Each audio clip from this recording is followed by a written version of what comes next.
Good evening, viewers, and praise God. Welcome, welcome, welcome. I take this opportunity to welcome everybody from within and around the world. I'm streaming live from Nairobi, Kenya. My name is Bishop Florence Benge. I'm going to be with you for 30 minutes from now up to 8 p.m. That is East African time. Thank you, and I believe you are able to read chapter 22.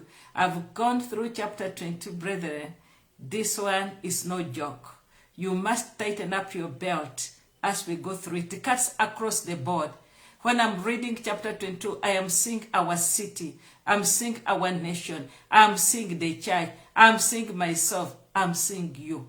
This is a chapter that I'll encourage all of us to read. And please go through it before I come.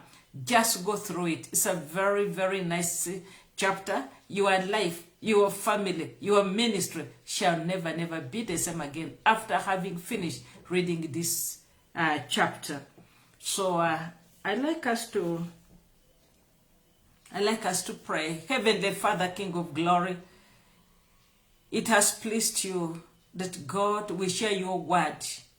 Your word is like a two-edged sword. It pierces the marrow, oh God. Let your word cut across. Let it dissect, oh God, my Father, the inner being of our lives. Put us, oh Lord, my Father, oh God of glory, on the theater table and carry out an operation that, God, this word shall go across. Lord, remove our sins, convict us of our sins, that, God, this word may wash us and deliver us from all our wickedness. Do a dissection, oh God of glory. Operate on us. Operate on your people, my Father. From you have we sinned, oh God, and we have gone very far. We think we are walking right with God, when, my Father, we have gone very far. I repent our sins and the sins of our nation. I repent the sins of Israel, oh God, the nation of Israel. Lord, in our nation, people are committing suicide, oh God. My Father, have mercy, have mercy, have mercy, because there's perplexity of nation. There is no way out, and people have come to the end of themselves. Father, forgive us and heal our land. In Jesus' name I pray. Amen. Amen. I'm going to read chapter 22, verse 1 to 5. Our topic is the sin of the bloody city identified again. Identified again. It has been there, but it's identified again. Because in the previous chapter, we were dealing with the sword, the song of the sword. The song of the sword of God. That was the song. But now, again, he's revisiting.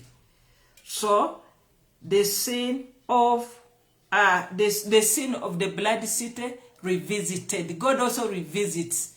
One time our president said he will revisit. Even God also revisits. So join me. I'm reading this time from the NIV Bible. The word of the Lord came to me. Son of man, will you judge her? Will you judge this city of bloodshed? Then he confront her with all her detestable practices. And he said, this is what the sovereign Lord says. You city that brings on herself doom by shedding blood in her midst and defiles herself by making idols. You have become guilty because of the blood you have shed, and have become defiled by the idols you have made. That is verse 4. You have brought your days to a close, and the end of your years has come. Therefore, I'll make you an object of scorn to the nations and a laughing stock to all the countries. 5. Those who are near and those who are far away will mock you, you infamous city, full of turmoil. That's the word of God. May God bless it. Now, it's really sad. It is sad, it is sad. It's like God is speaking to each one of us. What is happening? Now, I don't know where you are, which country. Check in your country, check in your capital city. If you're in Kenya, check what we are going to talk about in Nairobi. And if you're outside Nairobi, check, compare what is in your county with what God is saying here. So on this, when we look at this chapter over and over, Ezekiel keeps talking about the sin that defiles Jerusalem. What is this sin? He's identifying it. God is revisiting. What is the sin that defiles Jerusalem? It is defiled with idols. We have seen God hates idolatry. The order in the first command says, I am the Lord your God. Do not bow down to any God before me, besides me. So it's idolatry, shedding of innocent blood. We are going to talk about it at length. Shedding of innocent blood. The preference of the Sabbath. People not observing the Sabbath. Practicing robbery. Promiscuous adultery. Then he talked about the princes, priests, and the prophet. We are all their leaders. Princes, priests, prophets, they have all become ravenous wolves after the dishonest gain. Priests, we have become useless. I was reading about today about how pastors they have now we have now come up with a way of meeting money from the congregation. So all of us are here. Nobody is spared, and you cannot say ananiwanea. No, this is God Himself speaking. So now we go back to our text. When we go to verse 1, this is just the beginning of another prophecy. You know, and now you are going to realize that in this chapter, there's not frequent. The word of the Lord came. The word of the Lord came. Like in this chapter, we are going to have 3 of them. The word of God. The word of God. So now this is the beginning of another prophecy.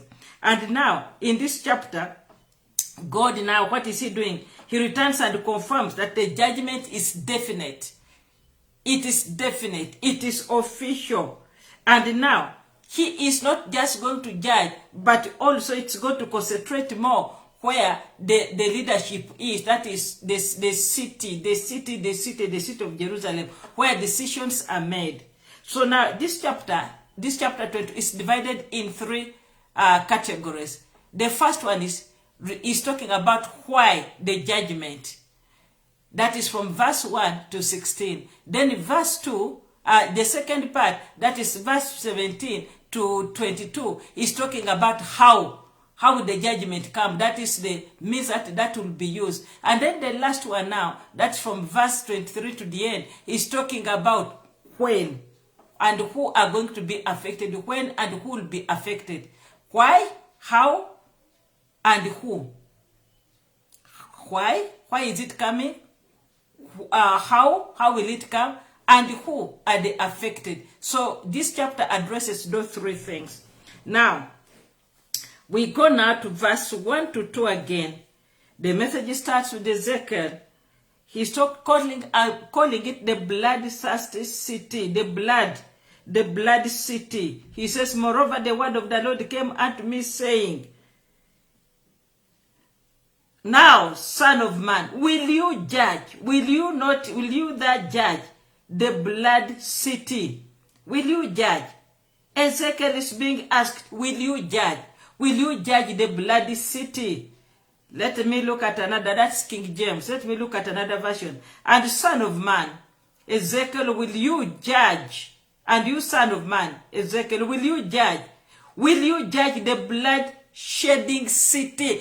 Nairobi is a blood-shedding city. We have seen children of late, parents, even when the schools were closing for 1 week, the parents will want to keep an eye on the children. There's this guy whom they arrested, who had confessed that he had killed 12 children. Children are disappearing. Grown-ups are disappearing. There's recklessness, shedding of innocent blood. You just see people disappear and there's no trace. Because God is taking note of such. When evil is too much, that is what happens. So now, this sin is again being repeated, mentioned. It is being repeated many times. Let us see how it is mentioned in this chapter. It is quite a number of times. Verse 3 says, and 4, and say, this is what the sovereign Lord says. You city that brings, that's verse 3 and 4. You city that brings on herself doom by shedding blood in her midst, and defiles herself by making idols.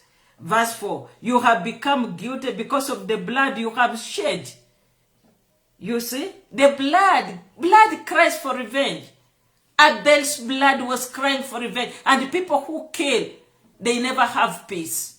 Even if nobody picks you, you can hide, but that blood will always disturb you. You have become guilty because of the blood you have shed, and have become defiled by the idols you have made. You have brought your days to a close, and the end of your years has come. Therefore, I'll make you an object of scorn to the nations, and laughing stock to the countries.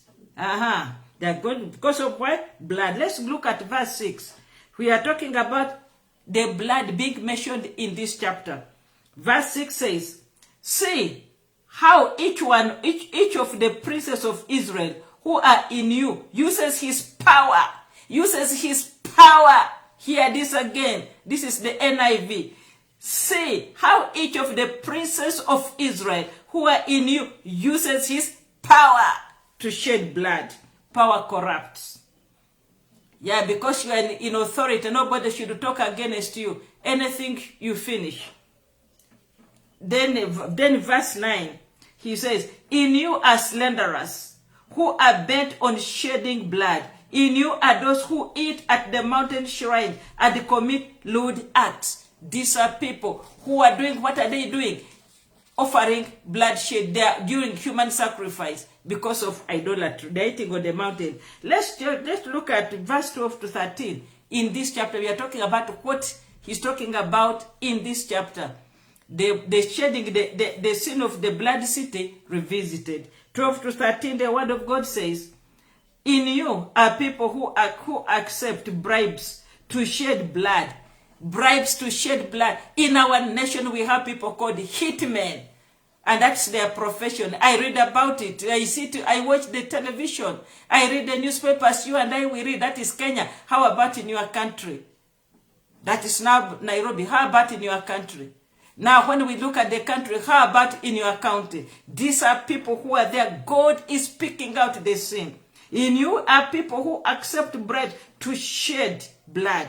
You take interest and make profit from the poor, grabbing. You extort injustice gain from your neighbors, and you have forgotten me, declares the Lord, the sovereign Lord. Verse 13, I will surely strike my hands together at the unjust gain you have made. Yes, you take the riches that come in quickly, they also fly out. I will surely strike my hands together at the unjust gain you have made, and at the blood you have shed in your midst. God is speaking it the way it is. So it is not just the cities. This is not just the city, but this is the detestable injustice that the practice that are taking place in the city. Now, we are still on verse 1, my brethren. So Ezekiel is speaking of the idolatry in the city. And then he's also talking about the revolting sins. Those revolting sins in the city, I wrote them down. One is, we have just read it, extrajudicial killing, murders. Here we have. This is things that are on the news. Even today we are going to listen at 9 o'clock news. Extrajudicial murders, killings, judicial murders. We are going just to listen at 9 o'clock news. Maybe even during the day they were there. I don't know. It is there. Murders, judicial murders. Child sacrifice. I don't know whether today is going to be reported. Child sacrifice. Children getting lost. They are not found when they are found. They are found when they have been killed in our church. Our church here. It was a Sunday. This kid is where we were going to visit. This kid just went by the gate. Then she got lost. She was going to welcome some of the church members who didn't know the place. So the girl, she's called Joyce. Joy got lost. Do you know what we did? We looked for her, we couldn't. We sat. This is what we did, because I knew there are people, these people is about child sacrifice. You can get that child, but already dead, or never get. What we did, the father looked around, I told him, come. The whole church fell on the knees to pray. We cried to God. We cried to God. There was no service. We cried to God. We cried to God, brethren. We cried to God until around 3. Then that's when I said, now we can go. And we had to deal with the powers of darkness, to frustrate the powers of darkness. We went, we looked, we reported to the police stations around. From there, we went on social media. I posted it on Facebook. And then at night, we continued praying. And this child came from her father, her grandfather is a pastor. So in the church also, the pastor was praying. In all our churches, that Sunday they were all praying. Brethren, to cut the story short, there is power in prayer. The following day, when we were at the chief's place, I received a call. Hey, Joy has been found. There's a child who has been found. Let us go. Maybe that is Joy. The parents are called. I told them that is Joy. The 5-year-old girl, she was found. Somebody, when she was lost, somebody took her. That house, nobody could have suspected that they could get, that a child could go to such a house. A very well big fenced house. But they could not get her because this was a child of the righteous. This is how bad things are. Blood, they are shedding innocent blood. So here he talks about blood sacrifice. And also her rebellion against Babylon. That was the rebellion against Babylon. We did it yesterday. So now in verse 3, it says, in verse 3, the prophet says, and say, this is what the sovereign Lord says, you city that bringeth on herself doom by shedding blood in her midst, and defiles herself by making idols.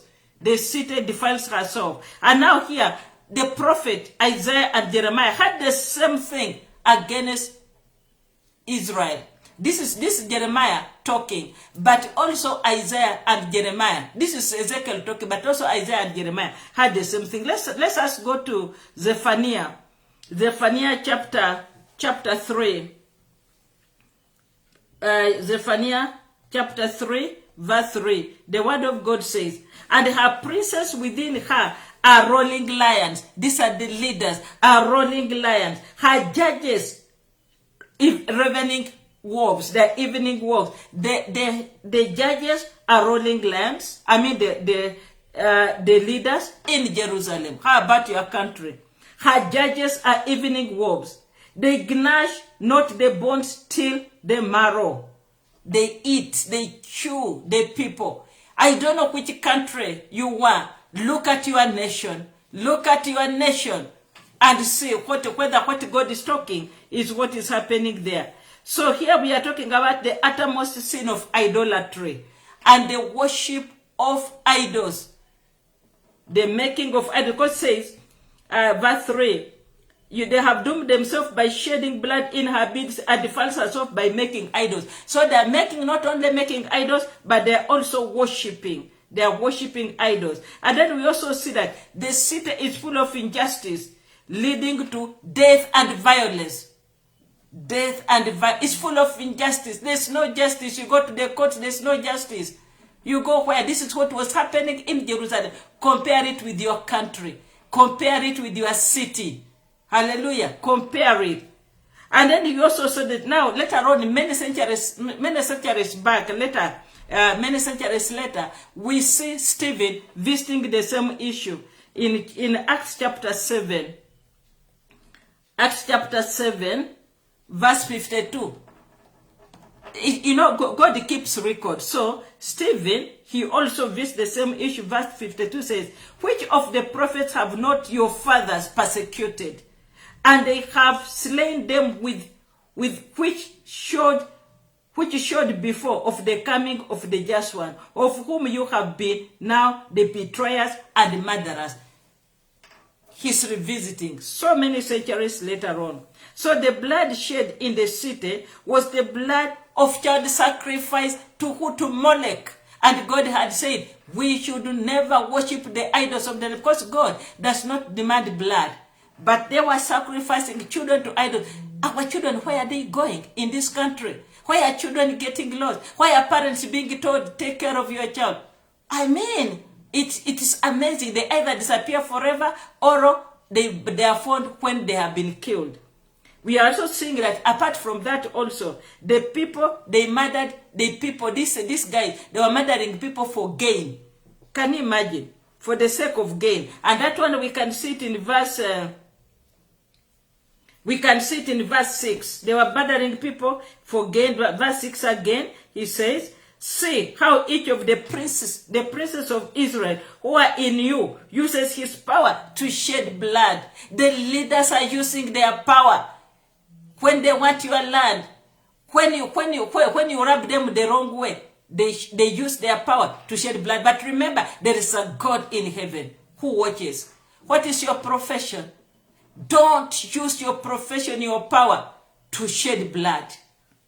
He says in verse 9, in you are slanderers who are bent on shedding blood, and in you are those who eat at the mountain shrine, that is idol worship, and commit lewd acts. That's so God was talking to these people about all this. Brethren, it is not good. Now let us see about this shedding of blood, of the innocent blood. In fact, from verse 4 to 13, we see at least 17 kinds of sin that Ezekiel is talking about. Just in this verse, 17, from verse 4 to 13, that's what I looked at. There are at least 17 kinds of sin that appear to indicate that Jerusalem was guilty for her bloodshed. And this guilty, now you find it in verse 25 to 29. There are 17 from verse 4 to 13. Read that scripture and count those sins. So now, because of this sin, let us see the book of... Because of the sacrifice, why they get this thing of sacrificing children. Let us now look at the book of 2 Kings. 2 Kings about this guy who was very bad. He was called Manasseh. 2 King verse, I'll read from the King James. 2 Kings chapter 21. 2 Kings chapter 21, we shall read from verse 1 to 16. The word of God says, now, then Moab rebelled. 2 Kings chapter 21, not chapter 1.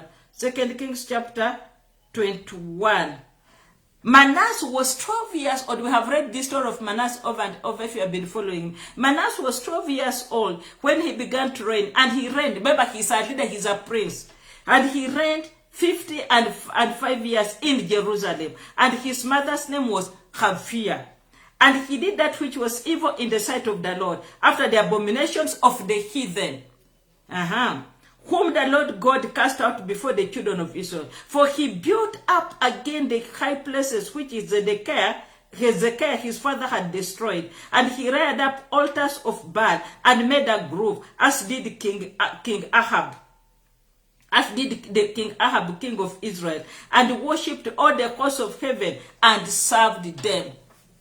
Verse 4, and he built altars in the house of the Lord, of which the Lord said, in Jerusalem I'll put my name. Verse 5, and he built altars for all the courts of heaven in the two courts of the house of the Lord. Are you seeing idol worship?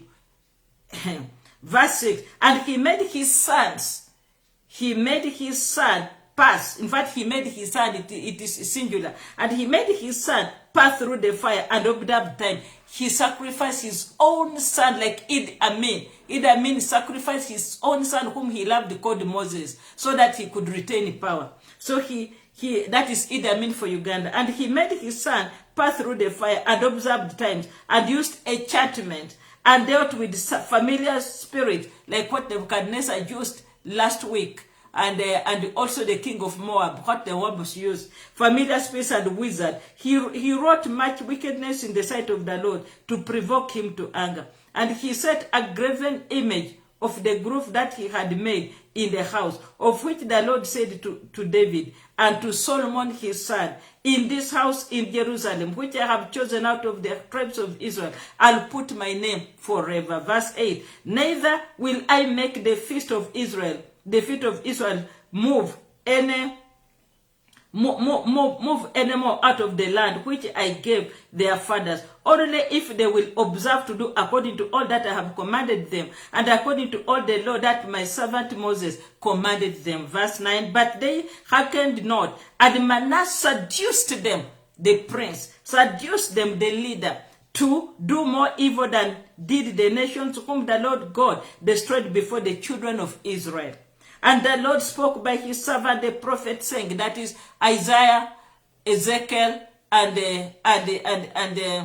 Jeremiah, and many others, and saying, because Manasseh king of Judah has done these abominations and has done wickedly above all the Amorites did. Amorite is also being mentioned there, which were before him, and has made Judah also do sin with his idols. Therefore, thus says the Lord God of Israel, behold, I am bringing such evil upon Jerusalem and Judah, that whosoever heareth of it, both his ears shall tingle. Like what he said during the time of Ed, when his children had sinned against God. I'll stretch over Jerusalem the line of Samaria and the plummet of the house of Ahab, and I'll wipe Jerusalem as a man wipes a dish, wiping it and turning it upside down. You remember yesterday? The sword is drawn. The sword is sharp.